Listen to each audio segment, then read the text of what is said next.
বাড়িতে মেহমান নিয়ে আসায় মেহমানদারি করবে না বলে স্বামীসহ মেহমানকে অপমান করলেন স্ত্রী।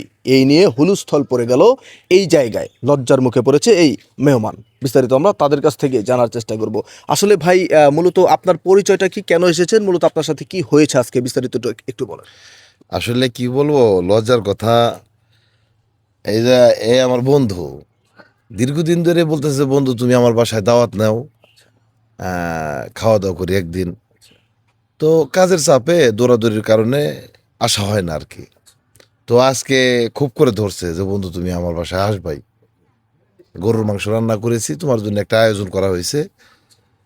তো আমি ভাবলাম যে অনেকদিন ধরে বলতেছে, তো কেন না হয় আজকে যাই, যে খেয়ে আসি বন্ধুর বাসা থেকে। এদিকে বন্ধু খুশি হইলো, দেখলো যেন আমার আশাও হয়ে গেল। তো এখানে আসার পরেই প্রথমেই দেখলাম বন্ধু আমার ঘরে গেল, আমি বাইরেই দাঁড়াইছিলাম। তো চিল্লাচিল্লির এক পর্যায়ে ওই দা খুন্তি যা আছে রান্নাঘরের, ওগুলান মনে করেন দেখি একের পর এক মনে করেন আমার সামনে দিয়ে আসতেছে। আচ্ছা আচ্ছা আচ্ছা। তো আমি একটু মানে আপনার বন্ধুর স্ত্রী ঘর থেকে ঢেল মেরে বাইরে ফেলছে, জি। এরকম তো বিষয়টা। বিষয়টা হলো কি, এই নিয়ে কি মূলত লজ্জার মুখে পড়ে গিয়েছেন আপনি? হ্যাঁ জি, আর কি বলবো কর, এখন বন্ধুর বউ। তো যাই হোক, পরে বন্ধু দুই চার মারধর করছে, যাই হোক থাপড়া থাপড়ি করছে। যাই হোক মানে এক পর্যায়ে এই তো আপনারা তো আসলেনি। হ্যাঁ, তা তো অবশ্যই, তা তো এখন আমরা দেখতেই পাচ্ছি। আসলে এই যে আপু, আপনি যে এই ঘটনাটি ঘটালেন, এই যে আপনার স্বামী ওনার বন্ধুকে মেহমান হিসাবে বাড়ি এনেছে, তাকে আপনি এইভাবে অপমান করলেন, এটা কি আসলে কোনোভাবে যুক্তিসঙ্গত বিষয়? কেন, কি মনে হয় আপনার? আমি কি মেহমানদারি করার জন্য খালি এখানে আসছি?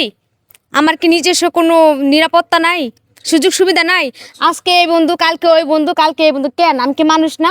আর এই যে একটা মহিলা দেখতেছেন, এই দুজনের মধ্যে এরকম বিরুদ্ধে একটা মহিলা কেন থাকতে হইব? মানে মহিলা মহিলা বলতে উনি কি আমার হয়? শাশুড়ি হয়। ও আচ্ছা আচ্ছা। মানে আমার ভালো লাগে না এগুলা ঝামেলা। আর এখনকার যে ডিজিটাল যুগ, সে অনুযায়ী আমি একজন ডিজিটাল মেয়ে। আমার তো এখন টিকটক করার বয়স, মানে সবাই রিলস করতেছে, ইউটিউব আমি তো চালাতে পারি না। এই লোকটার জন্য আমি কোনো কিচ্ছু করতে পারি না। আমার কি স্বাধীনতা নাই?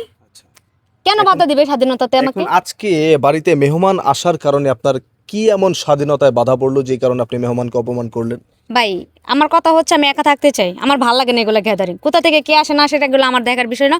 ওর বন্ধু আসছে না কে আসছে, ওটা ও দেখবে। আমাকে কেন ডাকাডাকি করবে এখানে? আচ্ছা ঠিক আছে, দর্শক যেহেতু বলেছে তারটা সে দেখবে, তাহলে আমরা একটু তার কাছ থেকে জানার চেষ্টা করি।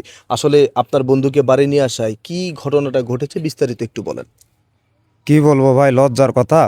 আমার বন্ধুকে অনেক দিন থেকে আমার বাড়িতে দাওয়াত দিচ্ছিলাম, ঠিক আছে।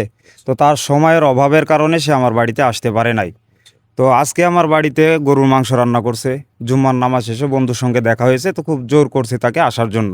দাওয়াত দিয়েছি, বন্ধু আসছে, ঠিক আছে। বন্ধুকে নিয়ে আসা দেখে আমার বউ রেগে ফায়ার।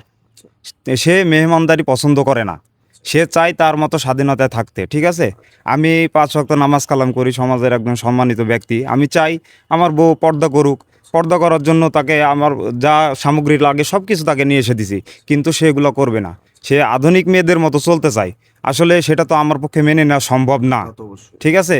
এই কারণে তাকে দু একটা চড়থাপ্পড় দিয়ে বসছি। আচ্ছা, এখন এই যে আপনি যিনি শাশুড়ি আছেন, আপনার ছেলে, আপনার একজন পরহেজগার ছেলে, এবং আপনার ছেলের বউ তো কোনোভাবেই পর্দা করে না, আপনার ছেলের কথা অনুযায়ী চলে না, এবং আপনাকেও মহিলা বলে সমর্থক করলো, এই বিষয়গুলো নিয়ে আসলে কি বলতে চান? আসলে তো মহিলা কি কমু, আমি একটা নারী মানুষ, ওইও একটা নারী মানুষ। নারী মানুষের কাতারেই নেই। যেমন? একটা মানুষ আইলে যে একটা সমাধান করা, একটা আপ্যায়ন করা, বউ এটা কিছু বুঝে না। কি এর বলে ভাইরাল, কি এর বলে টিকটক, এডি করার লেগে বউ পাগল। আমারও সময়তে কোনো কিছু সমাধান করে না। আমার একটু পানি, আমার একটু গোসলের পানি, কি একটু অজুর পানি, একটা কিছু চাইলে ডাকলে খুঁজলে বউর আমি খুঁজা পাই না। এই ধরনের ঝগড়া বিবাদ কইরেই থাকে।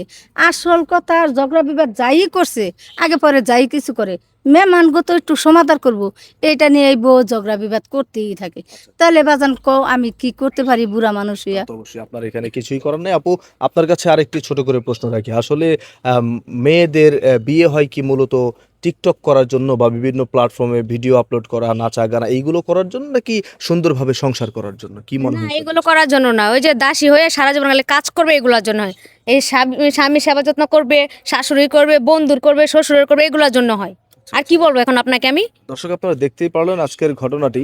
এখানে বিষয় যেটি হয়েছে, আমরা যেই কারণে ভিডিওটা তৈরি করেছি শুধুমাত্র আপনাদের এতটুকু বোঝানোর জন্য, বর্তমানে টিকটক সহ আরও বিভিন্ন প্ল্যাটফর্ম আছে, যেই প্ল্যাটফর্মগুলোতে আসক্ত হয়ে সমাজের তরুণ বলেন তরুণীরা বলেন তারা এক ধরনের এটার মধ্যে আসক্ত হয়ে যাচ্ছে। এই বিভিন্ন প্ল্যাটফর্মে মানে দুষ্ট টাইপের যে প্ল্যাটফর্মগুলো, এই প্ল্যাটফর্মগুলোতে আসক্ত হওয়ার কারণে কিন্তু সে এই ধরনের কাণ্ডগুলো ঘটাচ্ছে। তার স্বামী তাকে পর্দা করার কথা বলে এবং তাকে সব কিছু মেনে চলার সিদ্ধান্ত দেয়, কিন্তু স্বামীর কথা কোনোভাবেই মানছে না এই স্ত্রী, এবং মানুষকে তারা মানুষই মনে করে না। এক ধরনের এটা কিছু মানুষ বলে যে টিকটকারদের প্রতিবন্ধী। আসলে এই ধরনের ঘটনাগুলো অনেক জায়গায় ঘটে, যেই কারণে মূলত টিকটক সহ এরকম দুষ্ট প্ল্যাটফর্মের লোকদের প্রতিবন্ধী বলা হয়। আপনারা অবশ্যই এই বিষয়গুলো থেকে সতর্ক থাকবেন, মানুষকে মানুষ করতে মানুষ ভাবতে শিখবেন। সবাই ভালো থাকবেন, ধন্যবাদ।